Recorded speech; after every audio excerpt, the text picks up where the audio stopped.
अगले आधे घंटे में देश और दुनिया की हर खबर होगी सीधी सपाट रफ्तार से भरी कट टू कट। सबसे पहले बात करते हैं किस तरह से पाकिस्तान अपनी नापाक हरकतों से बाज नहीं आ रहा है और भारतीय सरहद पर पाकिस्तान के लड़ाकू विमानों की गूंज जो है वो सुनी गई है। जी हां, भारतीय सरहद के 10 किलोमीटर के आसपास के इलाके में एलओसी से सिर्फ 10 किलोमीटर दूर थे पाकिस्तान के विमानों की तेज सुपरसोनिक साउंड जो है वो सुनी गई। F-16 की पूरी स्क्वाड्रन एलओसी के नजदीक एयरबस पर तैनात थी और उसके बाद भारतीय वायुसेना जो है वो भी अलर्ट पर आ गई है। आपको बता दें इससे पहले अफगानिस्तान की सीमा से फौज का एक हिस्सा हटाकर कश्मीर की तरफ भेजा गया था। तो आखिर पाकिस्तान चाहता क्या है?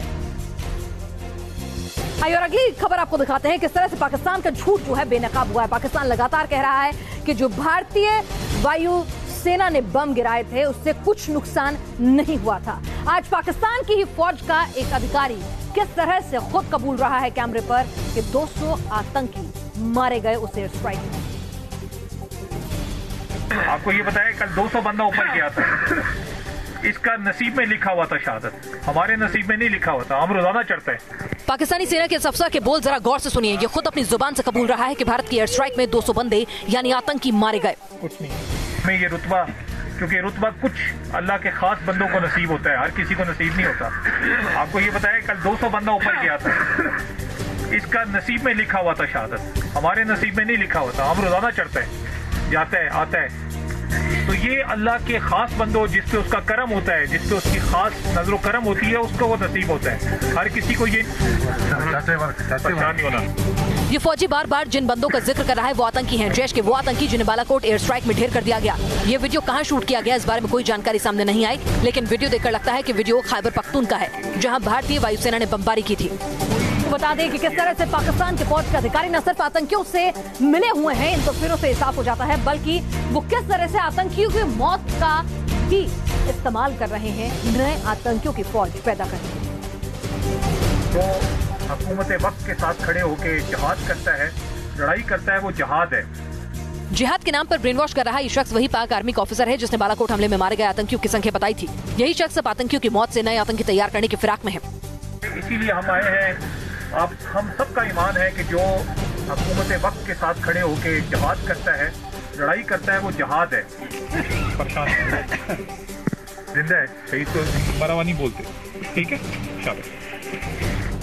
पाक फौज के अफसर कुछ इसी तरह से पीओके और आसपास के इलाकों को जिहाद के नाम पर भड़काते हैं और फिर ब्रेन वॉश किए गए नौजवान कश्मीर भेजे जाते हैं। और किस तरह से पाकिस्तान लगातार नकार रहा था कि एयर स्ट्राइक में जो बम गिरे वो जंगल में गिरे थे, कोई नुकसान नहीं हुआ था वहां पर किसी भी तरह का, लेकिन बार बार तमाम बड़ी इंटरनेशनल न्यूज एजेंसीज को वहां जाने से रोका जा रहा था। और कैसे पाकिस्तान का झूठ एक बार फिर खुलकर दुनिया के सामने आ गया, अब देखिए इस रिपोर्ट। बालाकोट से पाकिस्तानी फौज ने आतंकियों की लाशें हटाई। ये दावा है सेंजे हसनान शेरिंग का। हसनान एक पाकिस्तानी है और सालों से अमेरिका में रह रहे हैं। बालाकोट पर पाकिस्तान ने कोई नुकसान न होने का दावा किया तो सेंजे हसनान ने सच बयां करता है वीडियो जारी किया। But Pakistan is definitely hiding something very important that has happened in Balakot. There have been reports in the Urdu media of some dead bodies being transported from Balakot to the Khyber Pakhtunkhwa and tribal areas a few days or the next day after the attack happens. Air strike के बाद से ही पाक फौज ने पूरे इलाके को कॉर्डन of कर रखा है। लोकल मीडिया के साथ साथ इंटरनेशनल मीडिया को भी बालाकोट नहीं जाने दिया गया। मायने साफ है कि पाकिस्तान सच छिपा रहा है। पाकिस्तान अपनी सेना की भी सगी नहीं होती है, वक्त वक्त पर सामने आता है जब वो अपने सिपाहियों की लाश लेने से भी मना कर देती है। और अब जरा तस्वीर देखिए कि पाकिस्तान के कमांडो, सेना के कमांडो जो हैं किस तरह से जूनियर रैंक के जवानों की पिटाई कर रहे हैं। आंखों पर पट्टी बांधे मार खा रहे हैं ये कोई कैदी नहीं बल्कि पाकिस्तानी फौज के जवान हैं और काली वर्दी पहने ये पाक एसएसबी कमांडो जो इन पर बेरहमी से डंडे बजा रहे हैं। एक एक कर जवानों को बीच में लाकर लोहे की रॉड से मारा जा रहा है। पाक फौज के जवान दर्द से चीख रहे हैं, रहम की भीख मांग रहे हैं, लेकिन एक कमांडो रोकने का नाम नहीं ले रहे। पाकिस्तानी फौज के मार खाते इन जवानों का कसूर भी समझ लीजिए। 27 तारीख को बलूच लड़ाकों ने एक फौजी चौकी पर हमला किया था। हमले के दौरान ये फौजी भाग गए थे। जिंदगी बच गई लेकिन बेरहम फौज के गुस्से से ये बच नहीं सके। और क्या मसूद अजहर इंटरनेशनल टेररिस्ट घोषित होगा या चीन एक बार फिर से उसकी ढाल बनकर उसे बचा लेगा अपने वीटो अधिकार का इस्तेमाल कर? सबकी सुलह से हो फैसला, ये थी मसूद पर चीन की आखिरी प्रतिक्रिया। कुछ ही घंटों बाद संयुक्त राष्ट्र सुरक्षा परिषद में मसूद अजहर के खिलाफ आए प्रस्ताव पर फैसला आना है और चीन का बयान इशारा करता है कि वो दोबारा मसूद को बचाकर पाकिस्तान को फजीहत से दूर रखेगा। हालांकि भारत को ब्रिटेन, फ्रांस और अमेरिका का सीधा समर्थन हासिल है, लेकिन अगर चीन ने वीटो का इस्तेमाल किया तो मसूद फिर बच जाएगा। अगर चीन ने वीटो किया तो चौथी बार होगा जब चीन संयुक्त राष्ट्र के मंच पर मसूद की ढाल बनेगा। और आपको बता दें कि टेरर फंडिंग के एक और तार का खुलासा हुआ है। 7 करोड़ की टेरर फंडिंग के तार जो हैं वो अब पाकिस्तान हाई कमीशन से भी जुड़ रहे हैं। साल 2015-16 के बीच पाकिस्तान से अलगाववादियों को करोड़ों की फंडिंग हुई, उसकी पूरी जानकारी सामने आ गई है। न्यूज नेशन को मिली जानकारी के मुताबिक सैयद अली शाह गिलानी को 45 लाख, गिलानी के बेटे नसीम को 15 लाख, यासीन मलिक को 15 लाख, शबीर शाह को 10 लाख, मसरत आलम को 10 लाख, अल्ताफ फंटूश को 15 लाख। बताया जा रहा है कि हाफिज सईद ने पाकिस्तान से दुबई में किसी शख्स को 52 लाख रुपए भेजे थे। इसमें से 40 लाख रुपए दिल्ली में पाकिस्तान हाई कमीशन में तैनात इकबाल चीमा को मिले। चीमा से ये पैसे जहूर अहमद वटाली को गए और वटाली ने अलगाववादियों तक ये रकम पहुंचाई। और अब आपको दिखा दें किस तरह से राहुल गांधी चर्चा तो कर रहे थे छात्राओं के साथ, लेकिन जब उनसे सवाल पूछा गया उनके जीजा रॉबर्ट वाड्रा को लेकर तो क्या हुआ? You didn't mention Robert Vadra with all the other names. What about him? What about him? Robert Vadra पर सीधा सवाल और राहुल चकपका गए, या यूं कहें कि सीधा जवाब नहीं दे पाए, लेकिन कुछ ही पलों में राहुल दोबारा खड़े हुए और सवाल का जवाब दोबारा रफेल की तरफ घुमा दिया। Investigate Mr. Vadra. I'm the first person to say it, right? But investigate the Prime Minister. The government has every right and should investigate every single person, and the law should apply to everybody. No problem. However, the law must not apply selectively. Chennai के college में खड़े होकर राहुल गांधी ने PM Modi को challenge भी किया कि क्या कभी पीएम मोदी इतनी भीड़ में खड़े होकर सवालों के जवाब दे सकते हैं। लेकिन ये भी सच है कि वाड्रा पर सवाल को लेकर कुछ पलों के लिए ही सही राहुल भी लाजवाब हो गए। और राहुल गांधी को प्रधानमंत्री नरेंद्र मोदी से क्यों है मोहब्बत और क्यों उन्होंने लोकसभा में प्रधानमंत्री नरेंद्र मोदी को जादू की झप्पी दी थी, इन सवालों के जवाब भी आज दिए उन्होंने। Why did you hug Modi, sir? I have no anger towards the Prime Minister. I don't have animosity or hatred towards the Prime Minister. I genuinely feel love for the Prime Minister. I learn from Mr. Modi.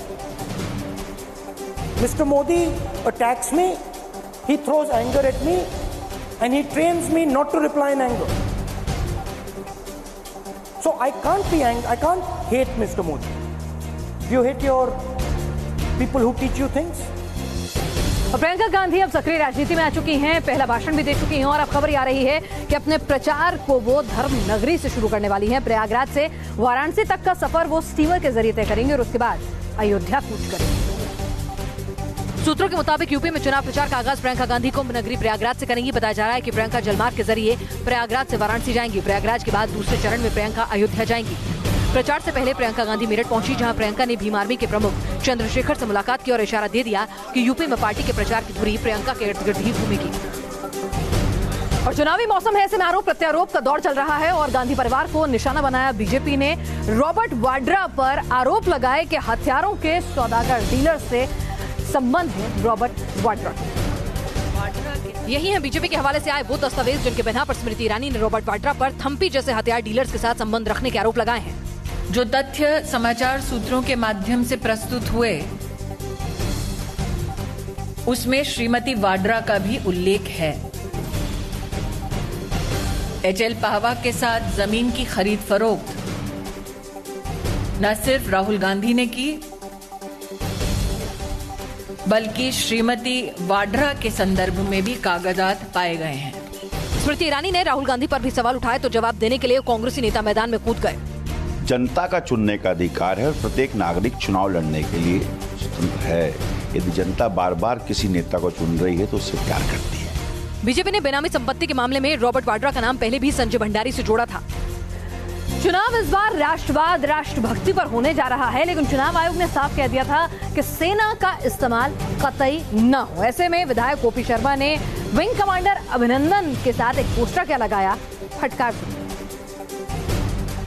झुक गया पाकिस्तान, लौटा है देश का वीर जवान, यही वो poster है जिसको लेकर चुनाव आयोग ने बीजेपी विधायक गोपी शर्मा को कारण बताओ नोटिस जारी किया है। चुनाव आयोग ने सेना के प्रचार का चुनाव में इस्तेमाल न करने की ताकीद की थी, इसी को लेकर नोटिस भेजा गया। लेकिन विधायक जी के अपने दावे हैं। उनके मुताबिक ये पोस्टर उन्होंने चुनाव की घोषणा होने से पहले पोस्ट किया था।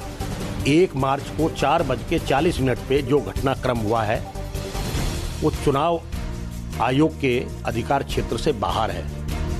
जयपुर में बीजेपी सांसद रामचरण बोरा और कांग्रेस नेता सुशील शर्मा ने भी शहीदों को नमन करने वाला पोस्टर लगाया, जिसे लेकर चुनाव आयोग ने इन्हें भी कारण बताओ नोटिस जारी किया। चुनाव आयोग ने लोकसभा चुनावों में वोटरों को प्रभावित करने वाली गतिविधियों को रोकने के लिए सी विजिल ऐप लॉन्च किया है। इस ऐप के जरिए शिकायत करने पर 100 मिनट के अंदर कार्रवाई करने का दावा किया गया है।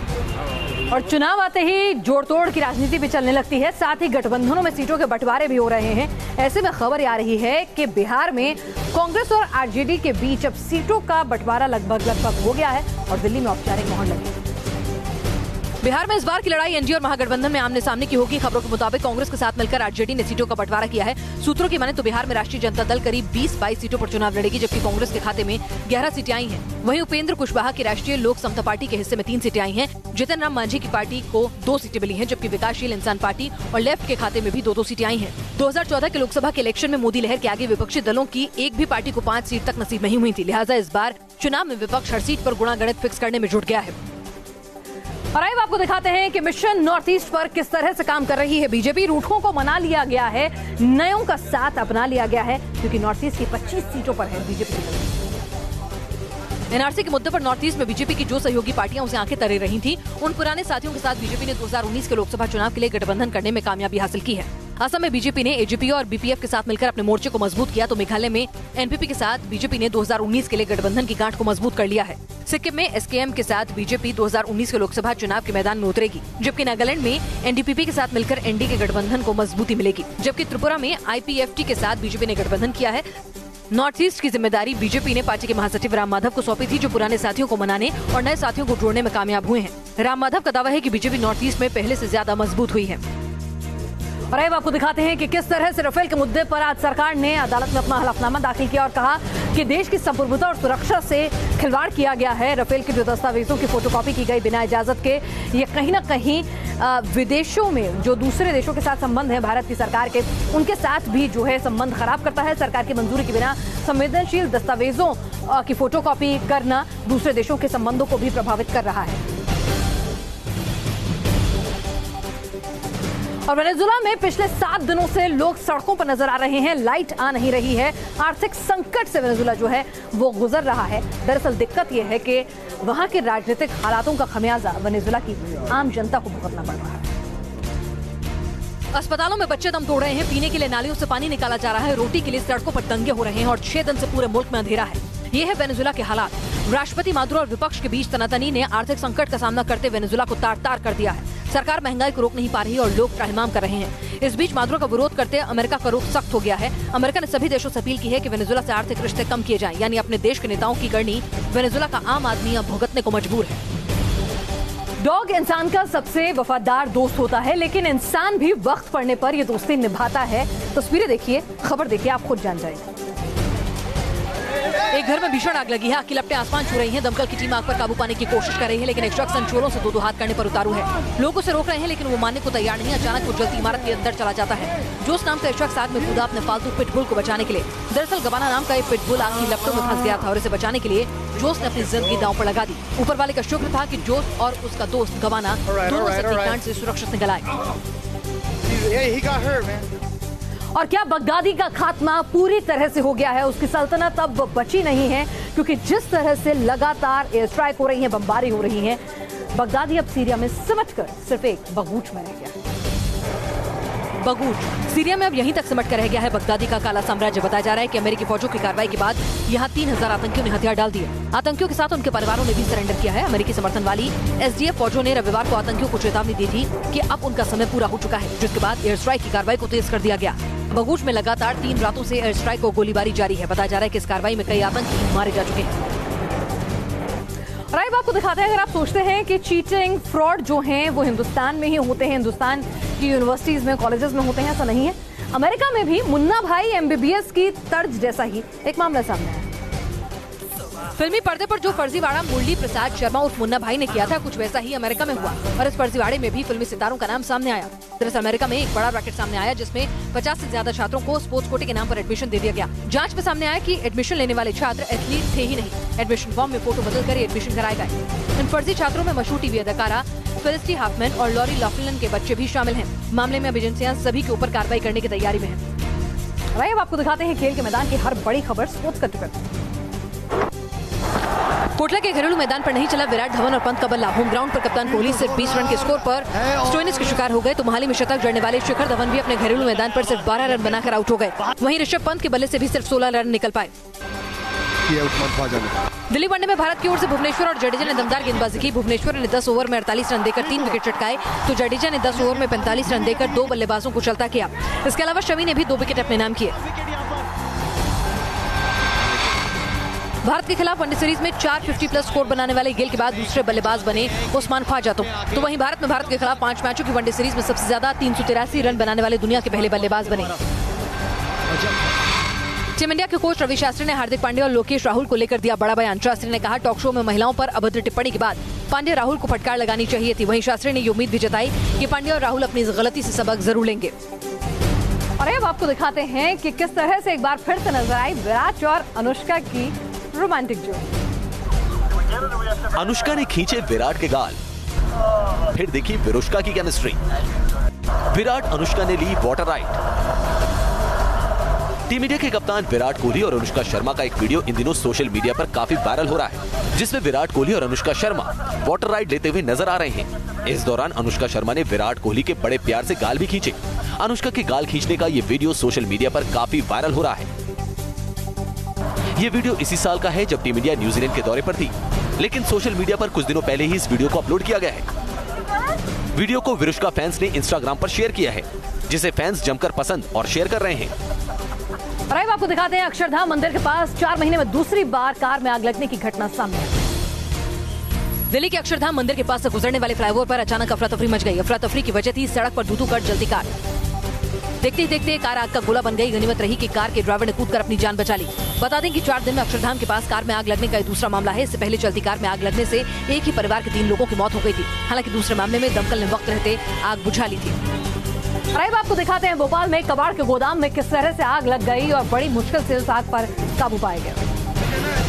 आग की उठती लपटों को बुझाने में फायर फाइटर्स को काफी मशक्कत करनी पड़ी। दमकल की 10 गाड़ियों ने बड़ी मुश्किल से आग पर काबू पाया। बताया जा रहा है कि मंगलवार की रात करीब 3 बजे गोदाम में आग लगी थी और कुछ ही पलों में आग फैल गई। दमकल विभाग के सामने सबसे बड़ी चुनौती ये थी कि आग की लपटें नजदीकी इमारतों को भी अपनी चपेट में न ले लें। घंटों की मशक्कत के बाद जैसे तैसे नजदीकी इमारतों को धधकते शोरों से बचाया जा सका। 10 देशों में बोइंग 737 मैक्स की उड़ानों पर प्रतिबंध लगा। उन विमानों को ग्राउंडेड किया गया। इथियोपिया के क्रैश के बाद आखिरकार भारत सरकार की तरफ से भी, DGCA की तरफ से भी ये आदेश आ गए कि इन विमानों को ग्राउंडेड किया जाएगा। लेकिन यात्रियों को चिंता हो गई कि कहीं उससे किराए जो है वो ना बढ़ जाए। इसका भी हालांकि ख्याल रखा गया है। इथियोपिया में बोइंग 737 मैक्स विमान हादसे के बाद कई देशों ने अपने यहाँ इन विमानों पर बैन लगा दिया। खतरे को देखते हुए हिंदुस्तान में भी बोइंग 737 मैक्स की उड़ान पर रोक लगा दी गई। मिनिस्ट्री ऑफ सिविल एविएशन ने कहा है कि जब तक इस विमान की सुरक्षा संबंधी जांच पूरी नहीं हो जाती तब तक इसकी उड़ान पर रोक कायम रहेगी। गौरतलब है कि रविवार को इथियोपिया में बोइंग 737 मैक्स विमान दुर्घटना में 157 लोगों की मौत हो गई थी। हिंदुस्तान में केवल स्पाइस जेट और जेट एयरवेज ही बोइंग विमानों का इस्तेमाल करते हैं। 6 महीने के अंदर बोइंग 737 मैक्स 8 के 2 विमान हादसों से पूरी दुनिया डरी हुई है। और अब आपको दिखाते हैं बॉलीवुड की हर अहम खबर cinema cut to. Preity Zinta इन दिनों फिट रहने के लिए जिम में पसीना बहा रही है। इंस्टा पर प्रीति ने एक वीडियो शेयर किया जिसमें प्रीति की फिट रहने के लिए दीवानगी साफ देखी जा सकती है।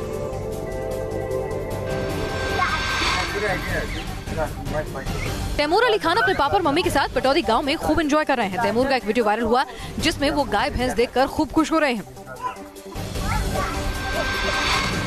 केसरी में अक्षय कुमार की पत्नी की भूमिका में नजर आने वाली परिणीति चोपड़ा ने इस फिल्म की नई तस्वीर अपने सोशल मीडिया अकाउंट पर शेयर की। जारी की गई तस्वीर में परिणीति अक्षय के साथ एक रोमांटिक अंदाज में नजर आई। हाल ही में जैकलीन ने एक फोटोशूट करवाया है जिसमें उनकी खूबसूरती देखते ही बन रही है। जैकलीन ने इस फोटोशूट के लिए फाल्गुनी श्रेन पिकॉक का लाइट पिंक रंग का लहंगा कैरी किया है। तो आपने देखी देश और दुनिया की हर खबर सीधी सपाट रफ्तार से भरी कट टू कट अंदाज में। फिलहाल दीजिए इजाजत, कल सुबह 9 बजे फिर हाजिर होंगे।